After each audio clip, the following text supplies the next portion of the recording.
Salut à toutes et à tous, c'est Matt. Alors aujourd'hui, on se retrouve pour une vidéo pronostic sur les huitièmes de finale aller de la Ligue des Champions. Donc je m'excuse parce que je n'ai pas fait de vidéo depuis un moment. C'était assez compliqué, je n'avais pas le temps, donc j'ai pas vraiment pu être présent.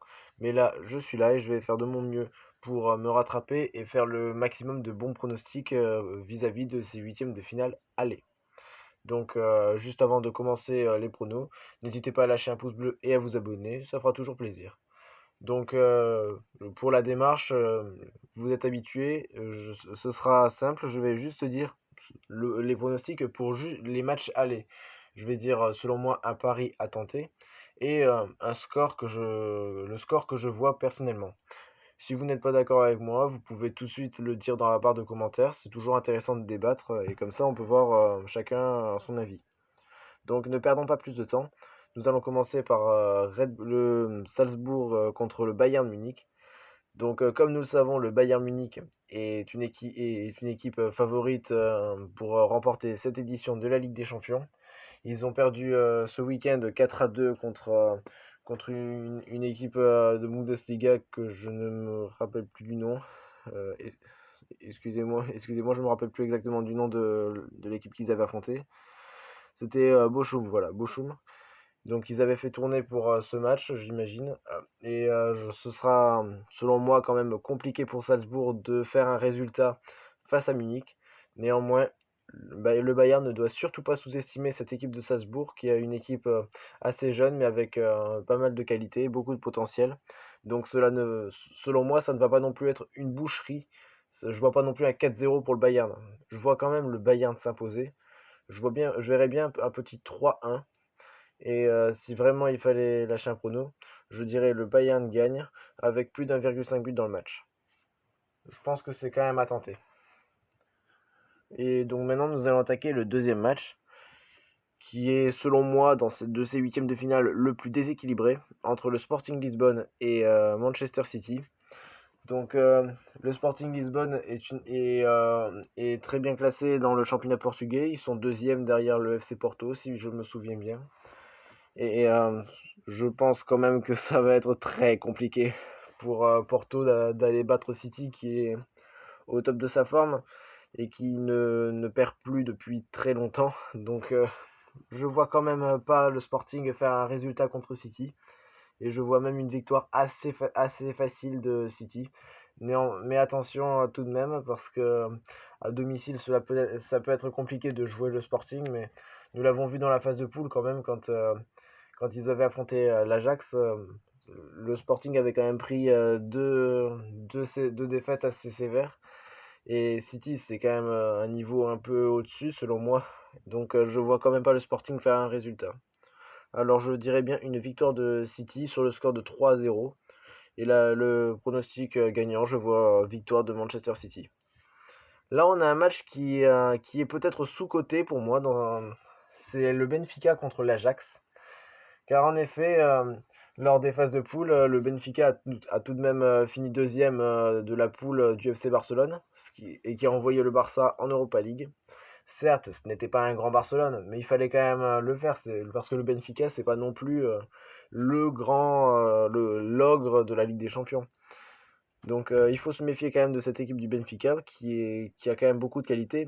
Ils ont perdu aussi contre le Bayern, mais les matchs qu'ils avaient montrés contre le Bayern, le Benfica avait montré des choses intéressantes et les défaites étaient selon moi assez sévères et n'étaient pas vraiment le reflet de la physionomie du match. Donc personnellement, dans ce match, ça peut être compliqué parce que l'Ajax est quand même impressionnante sur cette année 2000, sur cette saison 2021-2022. Car j'avais vu une stat sur Twitter il y a quelques jours que ils avaient marqué plus de 100 buts dans la saison pour seulement 10 buts encaissés, ce qui est astronomique. Bon, c'est vrai que dans leur championnat, il n'y a pas non plus des équipes exceptionnelles. Il y a peut-être le PSV Eindhoven ou Feyenoord, mais dans cette saison, ils ont quand même rencontré Dortmund 2 fois et le Sporting aussi. Donc ça compte quand même. Alors personnellement, je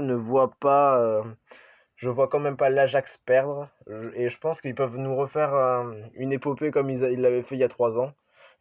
pour atteindre les demi-finales. Je ne dis pas que l'Ajax va atteindre les demi-finales, mais je pense quand même qu'ils seront favoris pour cette confrontation face au Benfica. Donc pour ce match, je vois une victoire de l'Ajax sur le score de 2-1. Et le pronostic à tenter, ce serait l'Ajax rembourser 6 matchs nuls. Donc maintenant, nous allons passer à un de nos clubs français, qui est le LOSC. Pour moi, une équipe assez surprise de cette compétition, qui affrontera Chelsea, le tenant du titre. Alors Lille, qui est une petite surprise, je m'explique, parce que cette année, on a été assez honoré en tant que Français par les performances de nos clubs. Et Lille, je pense que pas beaucoup les voyaient finir premier de la poule devant Séville, Wolfsburg et Salzbourg. C'était une poule assez équilibrée, mais que Lille finisse premier de la poule, personnellement, je ne l'avais pas vu venir. Je pensais que Lille allait finir dernier, honnêtement. Et je suis content de m'être trompé, parce que Lille m'a vraiment fait plaisir quand je les ai vus jouer. Et de toute façon, Lille n'aura pas grand-chose à perdre, de toute façon, puisque ce sera Chelsea le favori. Et puis Lille va jouer sa chance et ils n'auront rien à perdre. Donc la pression, elle sera plutôt pour Chelsea. Donc moi, personnellement, le match à Stamford Bridge, je vois quand même pas Lille aller gagner là-bas. Je vois quand même une victoire de Chelsea. Mais je pense quand même que la victoire sera beaucoup plus dure à avoir qu'elle n'y paraît. Parce que Chelsea est quand même moins efficace, moins efficace que la saison dernière. Donc moi, je vois une victoire de Chelsea sur le score de 2-0. Et le pari à tenter, ce sera victoire de Chelsea, remboursé 6 matchs nuls. Parce que Lille a été assez imprévisible dans cette saison. Et on n'est jamais à l'abri d'une surprise avec cette équipe. Bon, et bien maintenant, nous allons passer à l'Atlético contre Manchester United. Donc là, c'est un match vraiment très très difficile à pronostiquer. Très très difficile. Parce qu'on a deux équipes qui sont malades, clairement. L'Atlético ne va pas très bien depuis quelques matchs et c'est la même chose pour Manchester United qui fait du surplace en championnat. Ils ont enchaîné 3 matchs nuls contre Middlesbrough, Burnley et Southampton. Donc attention quand même à ça. Et de l'Atlético, c'est un peu pareil en championnat, ça stagne un peu, donc ça va être assez difficile à pronostiquer. Mais je vois un match assez fermé, puisque c'est quand même l'Atlético qui est à domicile, mais c'est une équipe qui ferme beaucoup le jeu. Et vu les difficultés offensives de United, j'ai du mal à les voir marquer beaucoup de buts. Alors je vous dirais un match nul pour ce match. Disons 0-0 ou 1 partout. Et le pari à tenter, ce sera l'Atlético ne perd pas ou perd un but. Là, on a un match pas évident à pronostiquer non plus. C'est Villarreal contre la Juve. Alors, on m'aurait dit ce match il y a 3 mois. J'aurais dit Villarreal sans hésiter. Mais c'est vrai que la Juve, depuis quelques semaines, revient très fort en championnat. Et elle risque d'être beaucoup plus difficile à jouer qu'elle ne l'était en phase de poule. Donc ça va être compliqué pour Villarreal, mais Villarreal à domicile, c'est quand même costaud, le sous-marin jaune. Et je vois quand même un match assez ouvert parce que ce sont deux équipes qui sont assez portées vers l'offensive. Donc je dirais un match nul sur le score de 2 buts partout. Et le pronostic à prendre, ce sera les deux équipes marquent. Là, on a un match maintenant que j'ai quand même pas mal envie de voir, je l'avoue. L'Inter contre Liverpool. En effet, l'Inter-Liverpool, c'est quand même deux équipes bien en forme dans leur championnat respectif. Et ça risque d'être une belle partie. Liverpool m'a fait une très belle impression dans la phase de poule. Si j'ai la mémoire bonne, ils ont gagné tous leurs matchs. Et ils étaient quand même dans une poule assez difficile avec Porto, l'AC Milan. Et c'était qui les autres déjà L'Atlético, il me semble. Donc ça relève quand même encore plus le mérite de cette équipe de Liverpool, qui en plus aura récupéré ses deux stars, enfin Mohamed Salah et Sadio Mané, qui reviennent de la CAN, qui ont tous les deux été en finale d'ailleurs, avec une victoire du Sénégal, mais ce n'est pas le sujet. Donc mais ce que je veux dire, c'est que justement, vu que leurs deux stars ont quand même été en finale, Ça montre que les 2 joueurs sont aussi en forme et qu'ils auront la confiance, qu'ils seront en pleine confiance avant d'aborder ce match. Donc Liverpool sera très difficile à jouer, mais l'Inter à domicile, c'est compliqué à jouer aussi, donc je vais quand même dire un match nul et disons un but partout, et le pronostic à prendre, ce sera Liverpool ou nul. Parce que je ne vois quand même pas Liverpool perdre ce match, malgré le fait que ce soit à San Siro. Et enfin, le dernier match de ces huitièmes de finale qui aura lieu ce mardi, le PSG contre le Real Madrid. Ah là là, ce match, je l'attends personnellement. Ça risque d'être un très gros match parce que Paris, c'est vrai que depuis le début de saison, le contenu du jeu, c'est pas vraiment exceptionnel, il faut le dire. Mais il faut l'avouer aussi que depuis la deuxième partie de saison, il y a quand même de meilleures choses proposées par Paris.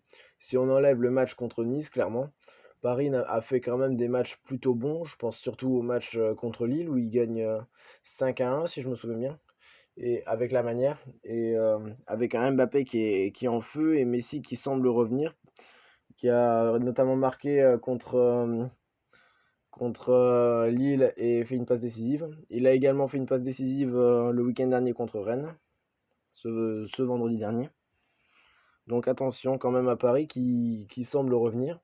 Le Real, de son côté, enchaîne un peu les matchs nuls et stagne un peu malgré le fait que le Real propose quand même du jeu.